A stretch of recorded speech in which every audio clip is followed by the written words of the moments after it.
A Basilian monk in the year 750 started getting real into science and having doubts about what happens in the Eucharist at Mass. And so at Mass one day in the town of Lanciano, Italy, as these doubts were starting to surface and as he was consecrating the host, the bread and wine started literally physically changing. And everyone in the church started freaking out. Everyone started crying. Everyone started calling their grandmas. Even the bishop found out. And the bishop preserved this consecrated host and wine. 1,200 years later, Dr. Eduardo Linoli studied this consecrated host and wine. And he came to the conclusion that the host had transformed into myocardium, into heart tissue with AB blood type, the same blood type as the wine that he was studying. The wine had also transformed. And AB blood type is also the blood type found on the Shroud of Turin, the cloth that we believe is the burial cloth of Jesus.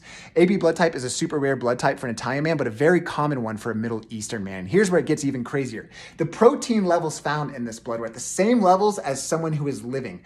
Mind you, the protein levels in blood start to drop drastically even hours after someone dies, let alone 1,200 years later, but they're at the same levels as someone who is living. It was living flesh and living blood. Dr. Linoli published his findings in 1971, and then a couple years later, the World Health Organization started studying this, and they did 500 separate tests, and they published in 1976 confirming Dr. Linoli's findings.